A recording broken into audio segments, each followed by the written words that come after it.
छुट्टी को लेकर के एक मैसेज घूम रहा है कि भारत जोड़ने वाले मिस्त्री, यही शब्द है। मुझे कोई शर्म नहीं है बोलने में, जो उनको शर्म नहीं है जो लिख रहे हैं मैसेज, तो मुझे पढ़ने में क्या शर्म होगी।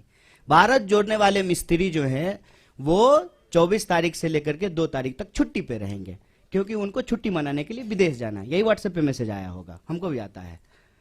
उस मैसेज का पीछे इतिहास क्या है हमको जानना पड़ेगा। जब यात्रा अनाउंसमेंट हुआ ना सर, हमारे जान पहचान के लोग जो भाजपा के नहीं है, उन लोगों का भी यही प्रश्न था, राहुल जी पैदल चलेंगे? हम बोले नहीं नहीं, प्रधानमंत्री जो 8,500 करोड़ का फ्लाइट खरीदे हैं ना, वो दे देंगे गिफ्ट में, रिटर्न गिफ्ट में देंगे, उससे चलेंगे। 12 करोड़ का जो कार खरीदे हैं ना, उस पे चला जाएगा। इस तरीके से नेताओं को लेकर के, खास करके विपक्ष के नेताओं को बदनाम किया गया है कि जो सामान्य बात है, उस सामान्य बात को भी हम भरोसा नहीं कर पाते हैं।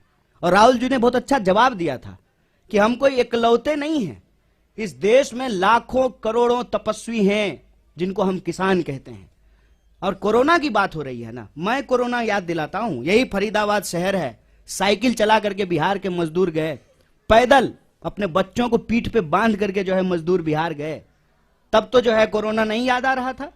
आज जब हम पैदल चले हैं कन्याकुमारी से, 100 दिन से ज्यादा चलते हुए हो गया है 3000 किलोमीटर, तब समझ में आ रहा है कि पैदल चलने का दर्द क्या होता है। ये बार बार विपक्ष के नेताओं को लेकर के ऐसा मैसेज करते हैं, जबकि अगर हम सिद्धांत की बात करें तो कांग्रेस पार्टी इस देश में 8 घंटा मजदूरों को काम करने का अधिकार होना चाहिए, इसको लेकर के कानून बनाया।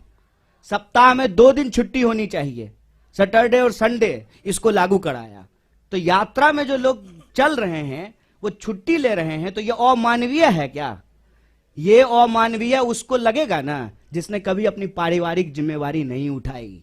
कोई होता ना जिसके साथ छुट्टी बिता सकते थे तो ये सवाल नहीं बोलते। जो लोग अपने आत्ममुग्धता का शिकार होता है ना, जिसने जिंदगी में इंसान बनाया ही नहीं, क्या करेगा छुट्टी लेकर के? फुटबॉल मैच देखते हुए एक दृश्य देखे थे आप सब लोग, ग्रुप में फुटबॉल मैच देख रहे थे, एक साहब अकेले टीवी पे फुटबॉल मैच, बताइए फुटबॉल का मैच कोई अकेले देखता है? हैं? देखे थे कि नहीं देखे थे? इस बात को समझिए। और जो तमाम लोग परिवार बना रहे हैं ना, शादी कर रहे हैं, बच्चे पैदा कर रहे हैं, ये आपको अनैतिक बोल रहे हैं। और खुद जो जिम्मेवारी नहीं निभा पाए, डर से भाग गए, क्योंकि आई लव यू कहने के बाद आई लव यू टू भी होता है और उसको निभाना भी होता है। जो ये नहीं कर पाए ना, वो अपने आप को नैतिक बोल करके आपके कंधे पे बैठे हुए हैं। आंख खोलिए साहब, परिवार चलाना एक जिम्मेवारी है, छुट्टी मिलना एक मानवीय अधिकार है, अपने रिश्तों को निभाना सामाजिक दायित्व है। हम देश का दायित्व निभा करके परिवार का दायित्व निभाएंगे, इसमें क्या बुराई है? किस लिए आप कमाते हैं? कि आपके शादी हो, बच्चे हो, परिवार हो, इसलिए कमाते हैं ना? क्या दिक्कत है इसमें? और मैं बताऊं, इसका टेक्निकल कारण है, ये बात हम लोग बोलना नहीं चाहते थे। हमारा कंटेनर रिफर्बिश होना है, हमको पहाड़ में जाना है, उसको जो है दोबारा से तैयार किया जाएगा।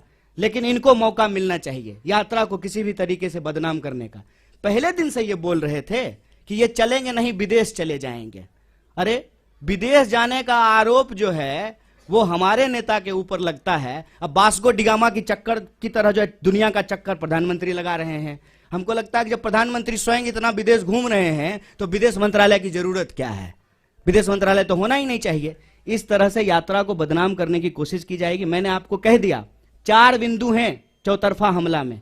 पहला बिंदु कि ये यात्रा की प्रासंगिकता पे सवाल उठाए, दूसरा बिंदु इन्होंने यात्रा को बदनाम करने का कोशिश किया, तीसरा बिंदु कि मंदिर क्यों जाते हैं, और चौथा बिंदु जो मैं बार बार आपको कह रहा हूं यात्रा को लेकर के कि कुछ भी कोई बहाना लगा करके अब ये यात्रा को रोकना चाहते हैं, पर ये यात्रा रुकेगी नहीं।